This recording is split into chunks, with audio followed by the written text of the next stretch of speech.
Welcome, everyone. Thanks for virtually being here with me today. I'm just going to give it a minute so everybody who wants to has a chance to join us. We'll be working with the annual Buy Nothing Day prompt again today for just a little bit. So if you'd like to open a copy of the prompt or print it, it's in the link in the video description. I'll also include it in the slide in the presentation for your convenience. We'll just give it about a minute here.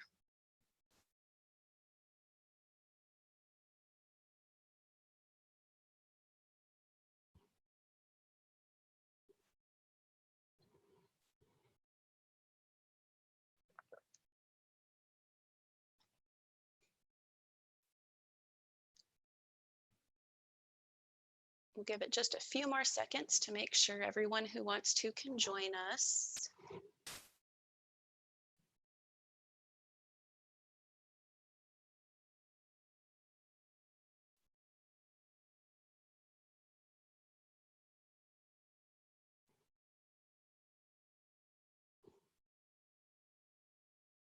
I'm just waiting until through to make sure that everybody who wants to has a chance to start with us.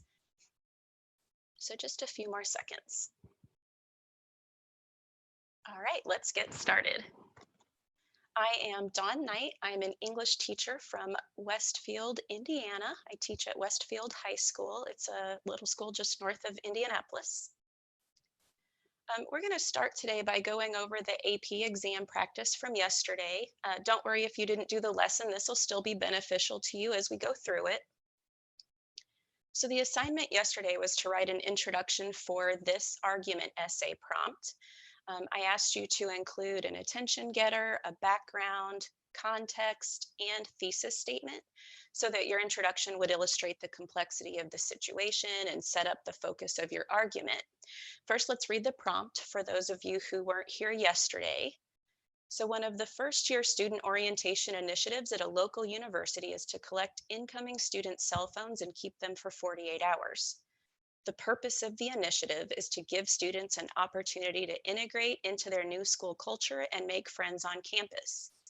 Carefully consider the effects of this initiative and the extent to which they might support, complicate, or contradict its intended goals. Use appropriate specific evidence to illustrate and develop your position on the advisability of the 48-hour cell phone ban. Since I can't see yours, we're going to take a look at an example. So I highlighted some things here that I wanted you to include in yours. You'll see the attention getter in yellow, the background in green, the context in orange, and the thesis statement in purple. So look for those as we read through it. It is hard to be the stranger, whether it is starting a new job, moving to a new city, or visiting a different country. It's a difficult adjustment not knowing anyone. This is often the case for incoming freshmen at universities for whom everything is new, the people, the place, and the routines. One local university thinks they have a solution. They believe taking students' cell phones on the first 48 hours they are on campus will encourage them to make new friends, giving them an opportunity to integrate into their new school culture and make friends on campus. However, others may wonder whether taking away the device that helps them cope emotionally with such a major change is wise. The tools that a cell phone can provide and the emotional comfort they can get by connecting to loved ones may be just what they need to adjust to such a major life change. Although taking students' cell phones might result in some new friendships, a 48-hour cell phone ban is not advisable. Students may need their phones to navigate their new environment, they may need the emotional comfort of connections to loved ones, and taking their phones could pose safety risks. Okay, so take a look at the introduction you wrote to look and see if it has all four of the elements. Is your attention getter sophisticated? Does the background and context help the reader understand the issue and the current perspectives surrounding that issue? Does your thesis take a stance that answers the prompt but goes beyond the pro-con and doesn't announce, I am going to write today about, or I am going to argue that? So take just a minute to pause the feed here and assess your introduction. What did you do well and where could you improve? And we'll go ahead with the lesson, but take as much time as you need to pause here and assess your assignment.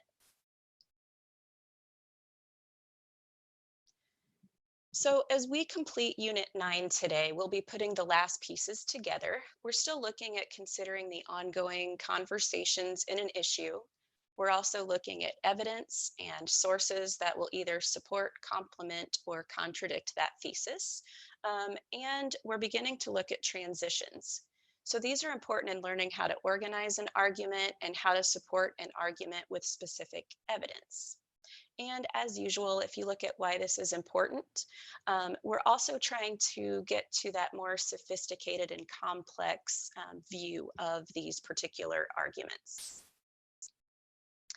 Okay, we're adding in another rubric row today, row B. And although we've written a couple of thesis statements already, we're going to work on them with a little more intention today.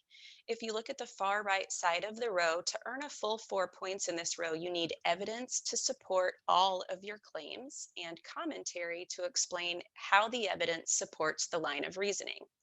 So now look at under that, at the orange highlights I gave you there, to look at how those points are decided. So a typical response that earns those 4 points uniformly offer evidence to support claims. So they don't just give reasons, they explain those reasons and show those reasons with specific support, with evidence. They focus on the importance of specific details to build an argument and organize and support an argument as a line of reasoning composed of multiple supporting claims, each with adequate evidence that is clearly explained. So that's really what we're going to look at today, the line of reasoning and how to organize that argument. So today's lesson includes the basic elements of an argument, how to organize an essay and a line of reasoning, what to include in the conclusion, and how to use transitions to help with all of that. Okay, so first, the line of reasoning is really just how to organize your essay and to support your thesis in a logical way. Let's look at a diagram that'll help with that. So this chart is pretty helpful in explaining the basic elements that should definitely be in your argument essay. At the top, you see the thesis. Underneath that, each of those four arrows with evidence underneath them would represent body paragraphs. Each body paragraph is organized around a reason why the thesis is valid. And then it includes evidence to support the reason. So let's look a little bit deeper at each of these parts. So first, the main idea, conclusion, or thesis is the focus of the essay. It needs to answer the prompt, and it should be an assertion of your opinion or stance on an issue. It's very important because it tells the reader your purpose. This is the main idea around which your entire essay is built. You're supporting this idea with reasons and evidence to persuade your reader. This typically goes at the end of your introduction.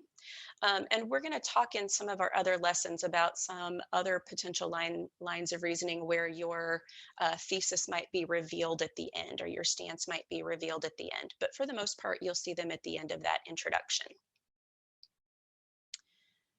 Once you have your main idea or thesis, you build the rest of your essay around that. So first you need to decide the reasons why your thesis is valid, and we've been doing some work with that over the last 4 lessons.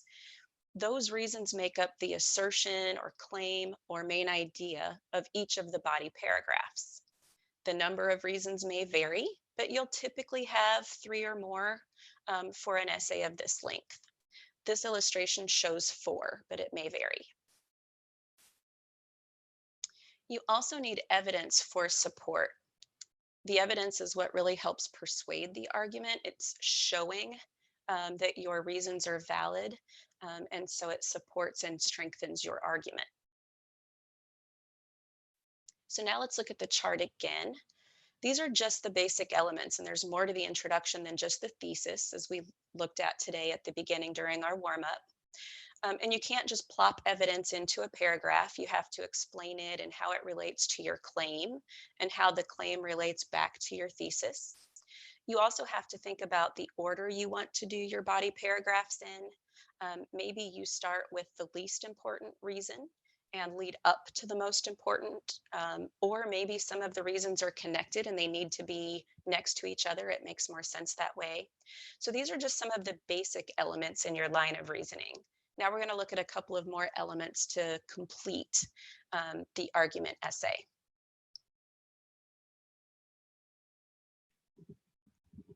All right, so the basic format of a body paragraph, some of your teachers may have used an acronym like AXES or PEAL or another version of one of those things. They're really just acronyms to help remind you of what belongs in the body paragraph. Any of them work. Um, they're helpful tools to help remind you. I encourage my students to include at least two pieces of evidence for each claim so that there's a little more explanation and evidence and explanation in the middle.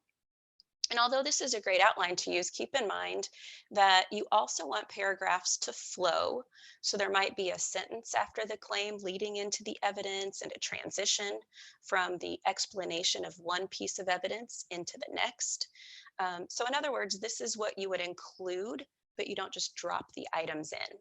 But a basic format would start with that claim or reason. You would include evidence that shows the audience why your reason is valid, an explanation of how that connects to the claim and the thesis.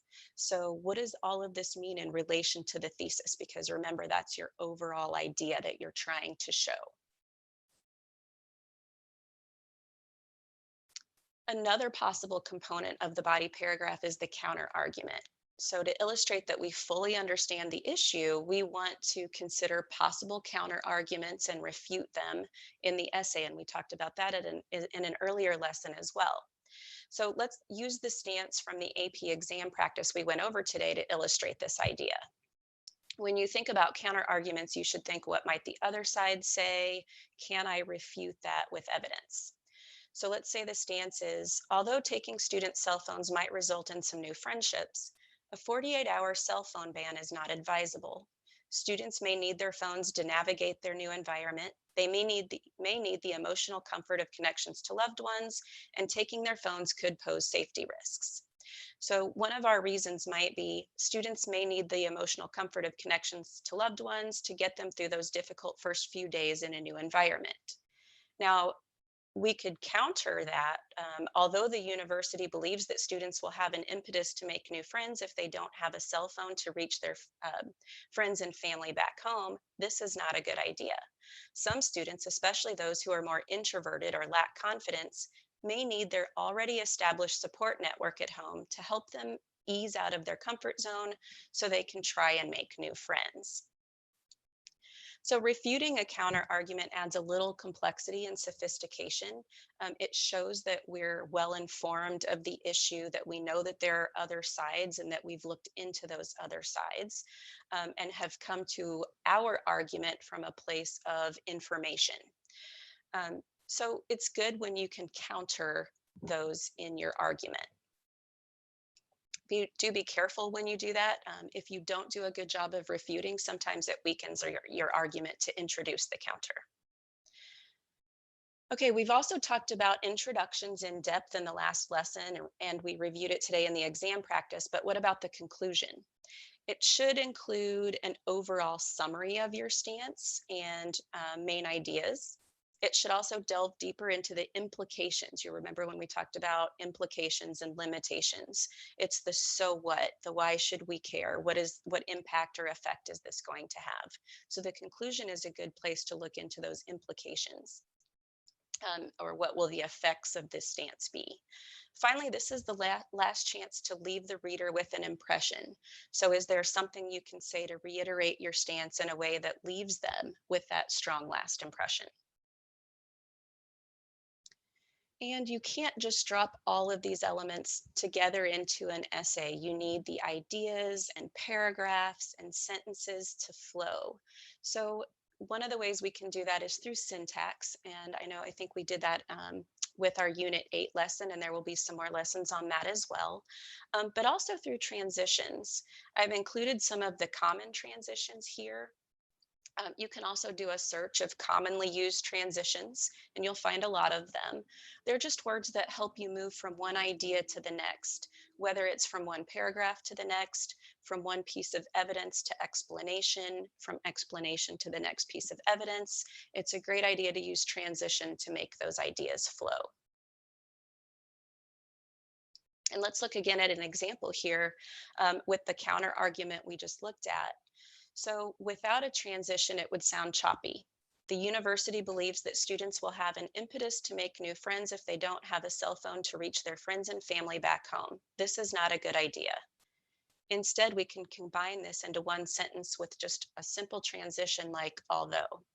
Although the university believes that students will have an impetus to make new friends if they don't have a cell phone to reach their friends and family back home, this is not a good idea. Okay, so you see the difference, and especially when you add up all of the sentences in an essay together, they make a huge difference. And we'll do a little bit more with transitions in a later review lesson as well. Okay, now let's take a look at these elements in a student sample of the Buy Nothing Day prompt that we've been working with. This is the argument prompt that we've been working with, the annual Buy Nothing. Again, you can access this in the link provided in the video description if you want to print it or open a copy of your own.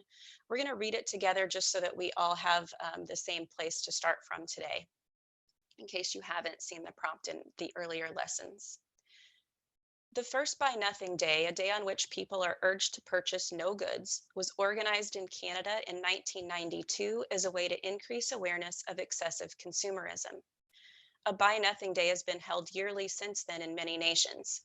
An online article, Buy Nothing Day 2006 press release, urged worldwide acceptance of taking a 24-hour consumer detox as part of the 14th annual Buy Nothing Day in order to expose the environmental and ethical consequences of overconsumption. Write an essay that urges your position on the establishment of an annual Buy Nothing Day. And again, consumerism is basically the idea that spending money is good for the economy. So let's look at a high scoring student sample to see how they organized. Let's look at their line of reasoning. And you'll notice as I read through this that I highlighted some of the important elements and explained what those elements were. And you'll notice that not everything is highlighted because there are also some places where the student is leading us in with some introduction to a claim or a reason or a thesis, or leading us out of an explanation. Okay, so let's look at the introduction. Buy Nothing Day, like the internationally recognized Earth Day, is intended to solve and reverse one of the world's growing issues. Buy Nothing Day proposes environmental protection and ethical implications of overconsumption. It is a powerful and highly recommended holiday that not only conserves an abundant amount of resources, but also preaches a healthier, more sustainable lifestyle. Okay, so there we see their thesis. They're proponents of the Buy Nothing Day. Now the first body paragraph. Being a teenager in this privileged society has its perks. Clothes, electronics, and fancy gadgets are pretty much an expected part of our lifestyle. We often think only of selfish reasons to buy something new, but compared to developing nations, the US consumes many times more on average day than residents of a third world country consume in a lifetime. Developed nations use about 80% of the world's resources. So there was just a little bit of information in there. Now we get to the major claim of this paragraph. Buy Nothing Day, if successfully employed, will give millions of watts of electricity used to produce consumer goods and conserve numerous barrels of the precious oil that fuel our economy. Okay, so there's their claim. Now let's look at some evidence. An unintentional action like Earth Hour, sorry, I'm trying to read what that one says. Oh, where all lights are turned off for over 1 hour, reduces our carbon emission by tons. Okay, so there's some specific evidence about how this might work. And then the explanation. Buy Nothing Day will save even more energy and reduce the amount of waste worldwide. Okay, and now we move into another piece of evidence. Our consumerist society often neglect or forget the resources that we need to continue our lavish lifestyle. The ecological footprint for the developed world is growing by the minute, and yet we still drive our gas-powered cars to malls to try to satisfy our needs. Buy Nothing Day proposes a second thought to our consumer behavior. Do I really need it? The environment suffers from being overexploited and rapid degradation. So we get some explanation to that evidence, and now it moves directly into how that connects to the thesis. And Buy Nothing Day, like Earth Day, urges the public to protect our planet by conserving resources and reducing commercial waste, and avoid the tragedy of the commons where widely undesirable outcome results from selfish behavior. Okay, so a good connection back. Now we move into the second paragraph. So if you remember when we talked about what belongs in a body paragraph, we have the claim or reason. That is why our stance is what our stance is. And then we have an example. We explain the example, and maybe we include more than one example or evidence. Buy Nothing Day also encourages an ethical understanding of the consumerist lifestyle. So here's an example of that. The financial consequences of excess consumption is unbearable for our society. The recent economic recession proves to be a disaster for many families. And an explanation. During the recession, the consumerist lifestyle became unsustainable as markets crashed and employees are laid off. And then we get another piece of evidence or example. We teach children many moral principles, but what we often neglect is the ethics of consumption. And the explanation for that. Developed nations consume extravagantly, and the resources we deplete for our pleasure is rare and sought after in third world countries. And then finally, that connection back to the thesis again, because we're always focused on the thesis. Buy Nothing Day builds ethical consumption behavior for young children as well as adults, and the money and resources saved on this day could go to a better cause, such as promoting global equality. Okay, and then finally, we move into the conclusion.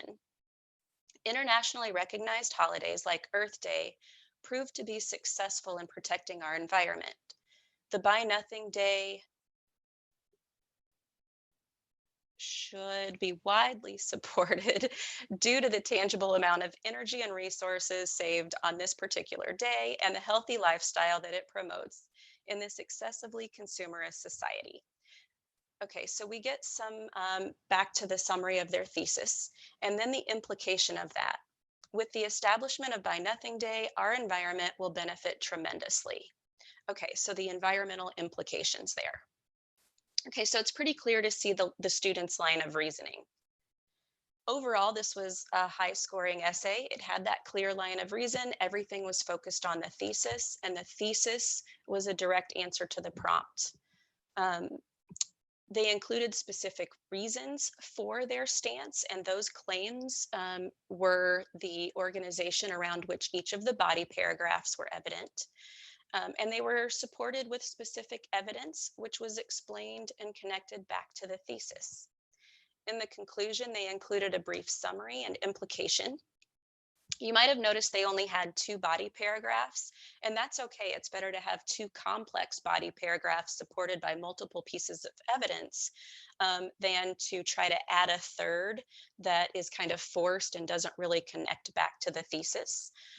You might have 4 examples also. So it really depends. I say it depends in class all the time, but it really does. It depends on what your stance is, what the prompt is, what your reasons are.